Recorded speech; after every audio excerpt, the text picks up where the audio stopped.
SAW, kisah hidup Nabi berdasarkan sumber klasik. 3. Quraisy Lembah. Suku bangsa Arab keturunan Ibrahim yang terkuat lainnya adalah Quraisy.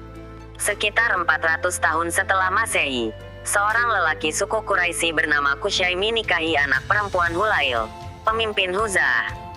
Hulail menganggap menantunya sebagai anak kandung sendiri, sesuatu yang tidak lazim pada bangsa Arab pada masa itu. Setelah Hulail meninggal, melalui suatu perundingan, ditetapkan bahwa Qusay menggantikan mertuanya menjadi pimpinan Mekah dan penjaga Ka'bah. Maka, Qusay membawa anggota Quraisy yang merupakan keluarga terdekatnya untuk tinggal di Mekah, dekat dengan rumah suci.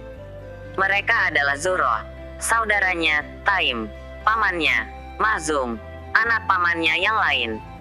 Mereka dan keturunannya kemudian dikenal sebagai kaum Quraisy Lembah. Sementara sanak Qusay yang lebih jauh tinggal di lembah-lembah yang mengelilingi Mekah dan daerah luar kota dan dikenal sebagai Quraisy Pinggiran. Qusay memerintah mereka semua bak seorang raja dengan kekuasaan yang tak tertandingi. Mereka membayarnya setiap tahun dengan domba sehingga dia dapat menyediakan makanan untuk jemaah haji yang tak mampu. Selama ini, para penjaga Ka'bah tinggal di tenda-tenda di sekitar Ka'bah. Sekarang, Qusay menyuruh mereka membangun rumah setelah membangun sebuah kediaman yang luas untuknya yang dikenal sebagai rumah majelis. Semuanya berlangsung dengan harmonis. Namun, benih-benih permusuhan mulai tumbuh. Suatu karakter khas keturunan Qusay adalah bahwa pada setiap generasi harus ada seorang pemimpin bagi semua. Dari 4 putra Qusay, orang yang demikian adalah Abd Manaf, yang sudah dihormati pada saat ayahnya masih hidup.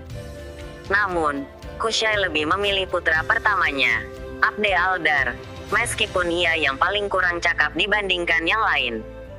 Menjelang meninggalnya, Qusay berpesan kepadanya, "Anakku, aku akan menetapkan siapa yang bakal menjadi pemimpin yang harus ditaati oleh semua orang.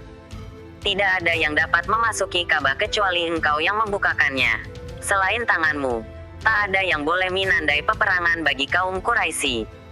Tak ada yang boleh meminum air di Mekah dalam perjalanan hajinya kecuali engkau yang memberinya. Tak ada yang boleh makan kecuali engkau yang memberinya. Tak ada yang boleh mengubah segala urusan Quraisy kecuali di dalam rumahmu." Qusay mewariskan seluruh hak dan kekuasaannya kepada putra kesayangannya tersebut, termasuk kepemilikan rumah majelis. Asteris Abd Manaf mematuhi keinginan ayahnya tanpa protes. Namun, pada generasi berikutnya, separuh kaum Quraisy berdiri di belakang putra, Abd Manaf, Hashim, lelaki yang paling terkemuka saat itu, dan menuntut agar pemerintahan dialihkan dari klan Abd al-Dar ke klannya. Mereka yang mendukung Hashim dan saudara-saudaranya itu adalah keturunan Zuhroh dan Taim serta seluruh anak cucu Qusay selain dari anak pertama. Keturunan Mahzum dan para sepupu yang lebih jauh menerima pemerintahan Bani Abd al-Dar. Kaum wanita dari Bani Abd Manaf kemudian membawa secawan minyak wangi dan meletakkannya di sebelah Ka'bah. Hashim dan saudara-saudaranya serta seluruh pengikutnya mencelupkan tangan mereka ke dalam cawan itu dan mengangkat sumpah bersama untuk tidak saling mengganggu satu sama lain. Masing-masing menggosokkan tangan yang harum di atas batu Ka'bah sebagai tanda tercapainya kesepakatan. Kelompok ini, karenanya, dikenal sebagai kelompok Harum al-Mutayyibun. Para pengikut Abd al-Dar juga mengangkat sumpah membentuk suatu kelompok yang kemudian dikenal dengan kelompok sekutu Al-Ahlaf. Peperangan benar-benar dilarang tidak hanya di Ka'bah, tetapi juga di dalam kawasan Mekah dengan diameter beberapa kilometer. Kedua pihak harus menegakkan perjanjian demi menghindari pertumpahan darah. Disepakati bahwa keturunan Abd Manaf berhak menetapkan pajak dan menyediakan makanan dan minuman bagi para jamaah haji. Keturunan Abd al-Dar berhak memegang kunci Ka'bah dan hak-hak mereka yang lain. Dan tempat tinggal mereka harus diteruskan fungsinya sebagai rumah majelis. Saudara-saudara Hashim setuju bahwa dia yang bertanggung jawab atas kebutuhan para jamaah haji. Saat musim haji segera tiba, Hashim mengumumkan di rumah majelis, "Wahai kaum Quraisy, kamu sekalian adalah tetangga Tuhan, penjaga rumahnya dan tanah suci. Mereka yang datang berziarah adalah tamu Tuhan dan pengunjung rumahnya. Mereka itulah para tamu yang paling patut dihormati. Pada musim haji, Sediakanlah makanan dan minuman sampai mereka pulang kembali. Bila harta saya sendiri mencukupi, saya tidak akan membebani kalian semua. 2. Hashim sangat dihormati, baik di dalam maupun di luar negeri. Dialah yang membangun 2 rute perjalanan kafilah besar dari Mekah, kafilah pada musim dingin ke Yaman dan kafilah pada musim panas ke barat Laut Arab. Dan di antara 2 musim itu ke Palestina dan Suriah, yang pada masa pemerintahan Bizantium merupakan bagian dari kerajaan Romawi. Kedua rute perjalanan itu mengikuti rute minyak wangi kuno, dan salah satu pemberhentian utama dari kafilah musim panas adalah oasis di Yasrib, 11 hari perjalanan unta ke utara Mekah. Dulu oasis tersebut dikuasai kaum Yahudi, tetapi sekarang dikuasai suku bangsa Arab dari Arab Selatan. Banyak kaum Yahudi masih bermukim di sana dengan kekayaan berlimpah. Mereka terlibat dalam kehidupan masyarakat dengan tetap menjalankan agama mereka sendiri. Seperti masyarakat Arab Yasrib, mereka juga memiliki tradisi matriarkal dan secara kolektif dikenal sebagai Bani Kailah, merujuk ke nama salah seorang leluhur mereka. Namun, mereka sekarang terbagi ke dalam 2 suku yang disebut Aus dan Khazraj. Merujuk kedua putra Kailah, salah seorang wanita Khazraj yang sangat berpengaruh adalah Salma putri Amr dari suku Najjar. Hashim melamar untuk menikahinya. Salma mau asalkan ia tetap diperbolehkan memimpin masyarakatnya. Ketika melahirkan seorang putra, ia mengasuhnya di Yasrib hingga berumur kira-kira 14 tahun.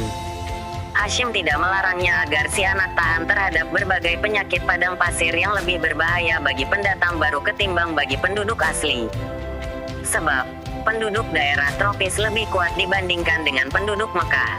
Selain itu, ia sering pergi bola-balik ke Suriah sehingga dapat bertemu dan tinggal bersama Salma dan putranya dalam perjalanan pulang dan pergi. Namun, Hashim tidak hidup lama. Pada suatu perjalanan, ia jatuh sakit di Gaza, Palestina, dan di sana ia meninggal dunia. Hashim memiliki 2 saudara kandung, Abd al-Syams dan Muthalib, dan saudara tiri, Naufal. Abd al-Syams sangat sibuk dengan kegiatan perdagangan di Yaman, dan belakangan juga di Suriah. Sementara Naufal sibuk dengan perdagangannya di Irak sehingga keduanya jarang berada di Mekah untuk waktu yang lama. Atas dasar itu, dan mungkin berdasarkan alasan-alasan lain juga, Muthalib, saudara Hashim yang lebih muda, ditunjuk untuk mengatur persediaan air bagi para jamaah haji dan memungut pajak untuk memberi makan mereka. Dan kini, ia merasa bahwa menjadi tugasnya memikirkan siapa kelak yang akan menjadi penggantinya. Hashim memiliki 3 orang putra dari beberapa istrinya selain Salma. Namun konon, tak seorang pun dari anak-anak ini, yang berarti tak seorang pun dari anaknya sendiri yang dapat dibandingkan dengan anak Salma. Meskipun masih muda, Syaibah, demikian nama putra Salma tersebut, menunjukkan bakat kepemimpinannya. Desas-desus tentang kepandaiannya disebarkan hingga ke Mekah oleh para musafir yang melewati oasis itu. Akhirnya, Muthalib pergi untuk melihatnya sendiri. Setelah mengamati pemuda itu, Muthalib memohon kepada Salma agar mempercayakan pengasuhan kemenakannya itu kepadanya. Salma tidak ingin melepas putranya dan pemuda itu pun menolak untuk meninggalkan ibunya. Namun, Muthalib tidak berkecil hati. Ia meyakinkan mereka berdua bahwa berbagai kelebihan yang ditawarkan Yasrib tak ada artinya dibandingkan Mekah. Sebagai penjaga rumah suci, pusat agung kegiatan haji dari seluruh Jazirah Arab, Quraisy menduduki derajat tertinggi dibandingkan suku-suku lain di seluruh Arab. Dan suatu hari nanti, Syaibah memiliki kemungkinan yang sangat besar menduduki jabatan almarhum ayahnya sebagai pemimpin Quraisy. Namun untuk itu, pertama-tama ia harus bergaul dan bergabung dengan kaum yang akan dipimpinnya. Tidak ada orang asing dari luar yang punya peluang mendapatkan kehormatan itu. Salma tertarik kepada argumen-argumen Muthalib, dan jika putranya pergi ke Mekah, akan mudah baginya untuk mengunjungi anaknya itu, dan begitu pula sebaliknya. Maka, ia pun mengizinkan putranya pergi. Muthalib membawa kemenakannya di punggung untanya.